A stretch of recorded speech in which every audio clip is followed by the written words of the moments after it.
and welcome back to the show. Today we are talking with Dr. Rick Hanson, author of Resilient.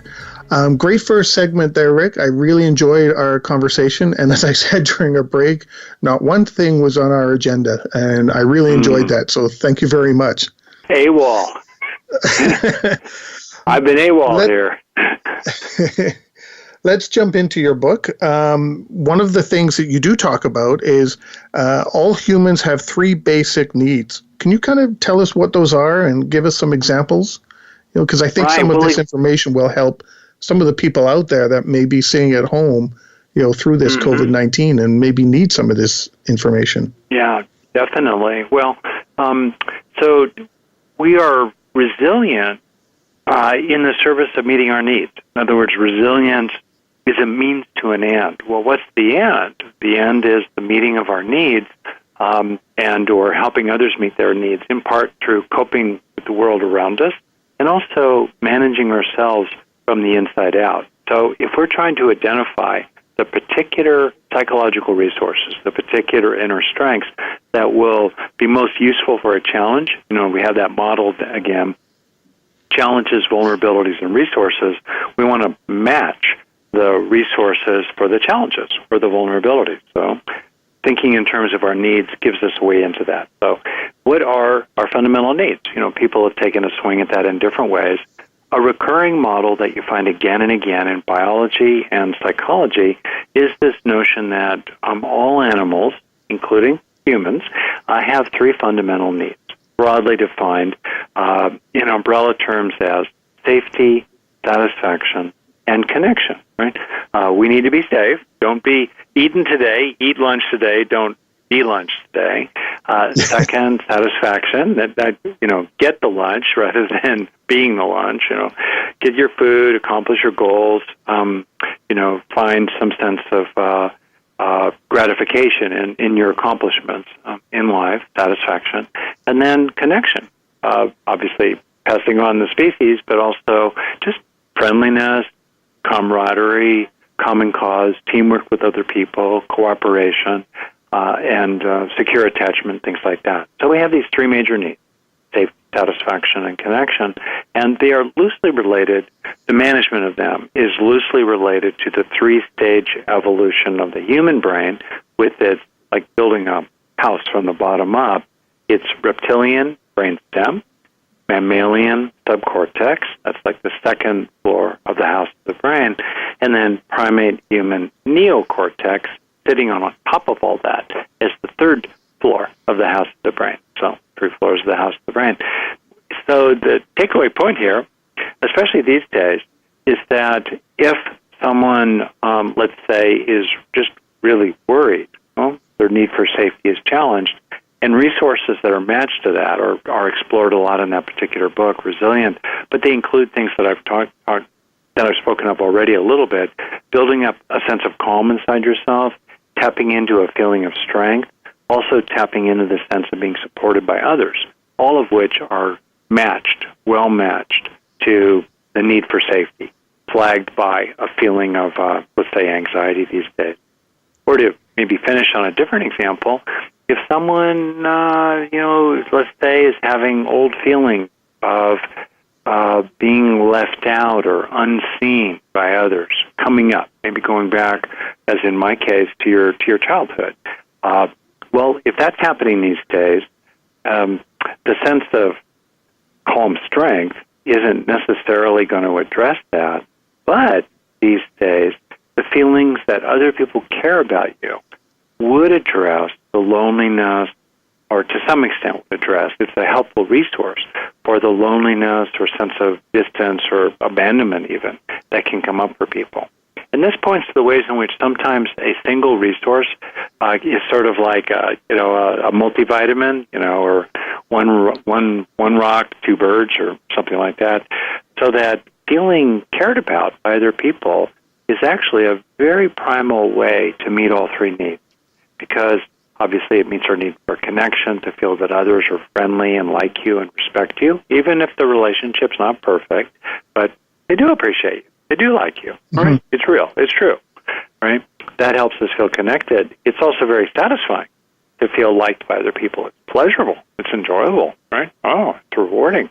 And then finally, feeling cared about by others is a very effective way to feel safer. Because as our ancestors, lived and evolved, they did so mainly in small groups.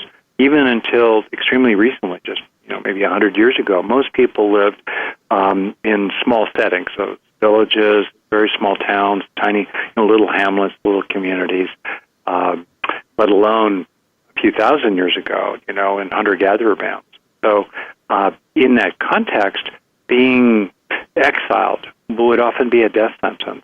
So the feeling of being included, part of the group, part of the tribe, part of the band, is very calming. It helps us feel safer and less anxious as a result. So in that sense, love is like the ultimate medicine. It's the universal medicine.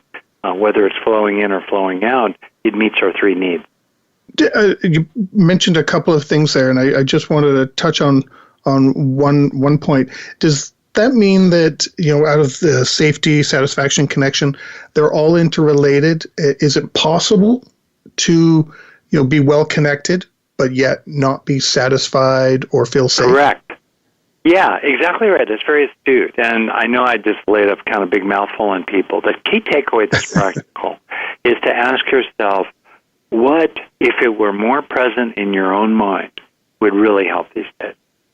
And once you identify that, maybe it's a greater sense of calm. Maybe it's a greater sense of compassion for yourself, just in everything you're dealing with. Maybe it's the feeling that no matter what happens, people love you. Whatever it might be, what do you feel, whoever you are, right? What do you feel would really help if it were more present in your mind? And then you can zero in on developing. And like you said, it's definitely true that we can, in effect, have one red light flashing on the inner dashboard of a particular need that's not being met, while our other two are fine. For example, these days, I think that our fundamental need for safety, well, I'll say it like this. Well, I'll give you a funny example. I don't know if you have kids. If I can ask you that. We have 2 adult kids. No, unless you count 4-legged ones. Okay, all right. I'll give you okay, that's great. Suppose that you wake up for some reason at 2 a.m. and your 4-legged friend, a dog, cat, or both, or either. Oh, dog. Dog, okay. And somehow, and you see that the front door is open. Okay, somehow. And your dog is gone. You go outside, you call, your dog doesn't come. You're really worried for your dog. And then let's suppose that the phone rings and it's someone, maybe it's from Voice of America, right? And they say, guess what? You have received a big honor, you're going to send you a bonus check, or you're going to have this new real neat opportunity. And, okay, great. And then you hang up the phone. Does that make you feel any less worried about your dog? No. It meets your need for satisfaction. Oh, great. I'm going to get an honor. Oh, great. Maybe I'll make more money. Okay, fine. That meets our need for satisfaction. But it doesn't address the need for safety. And in this case, sort of vicarious safety, concern about your dog, right? It's only when you see your dog or you have people who are helping you to find your dog, let's say, that challenge is addressed with experiences that are actually matched to it. So that's an illustration of this broader point. And in the book, I have all these kind of like easy-to-understand lists of which particular resources, psychological resources, are well-matched to particular situations and needs. And I think one of the things that's a problem, I say this as a longtime therapist, and I think this also applies to coaching and, in fact, parenting, is that one size does not fit all. And we often don't really end up feeling better, or we don't end up coping more effectively because we haven't developed a psychological resource that's actually matched to that particular issue. It's sort of like if we have a screw, we need a screwdriver. We could pound on it all day long with a hammer, but that wouldn't work. We need the tool, the resource that's matched to the particular need. And then we can be successful. Staying on that topic with needs, I call them the 4 R's. You talk about some ways people can meet these needs. Recognizing resources, regulating, relating. Yeah. I know you've touched on resources before, but can you explain the other 3, what you meant by those? Oh, sure. It's great, and you're definitely an astute reader of my book. So I was looking for a framework. Yeah, I wanted to create a framework for identifying how to become resilient, right? Or more broadly, really, how to develop an unshakable core of resilient well-being inside ourselves. How do we actually do that?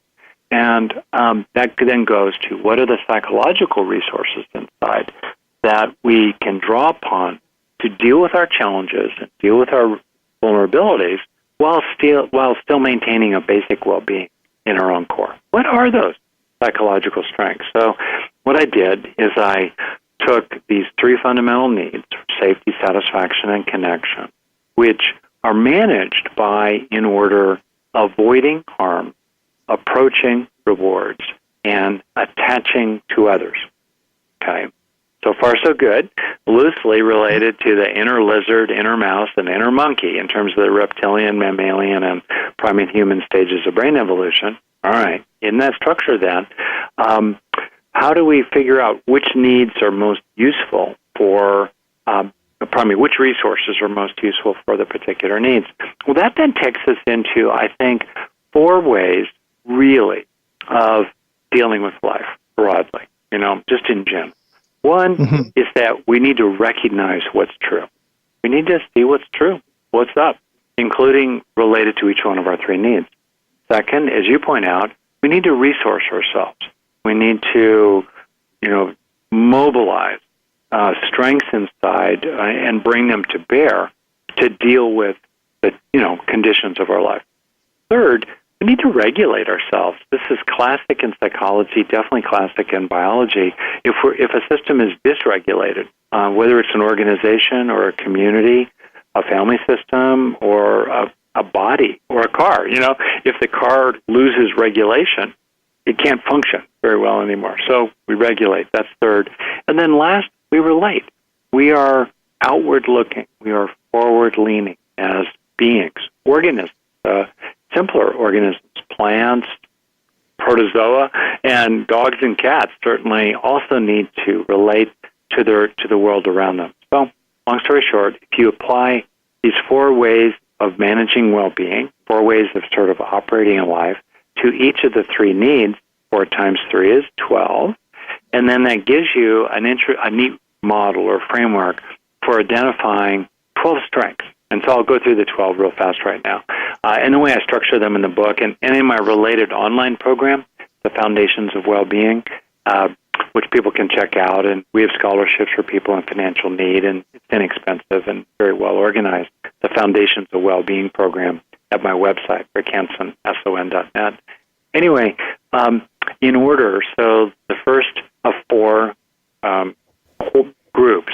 This is a program people could do over the course of a year if they want. So I think of it in 4 quarters, a month each, so 12 months total.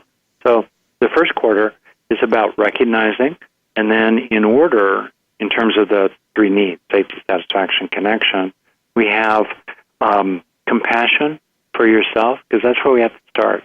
When we recognize our own difficulty and challenges, we, bring to bear some compassion for ourselves.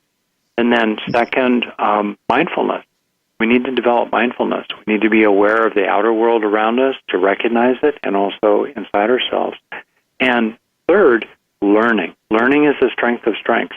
It's the one we use to grow the rest of them. It's the superpower of superpowers, right? Because if you know how to learn to be calmer, happier, wiser, and stronger, well, then you can help yourself acquire those capabilities, those qualities every day.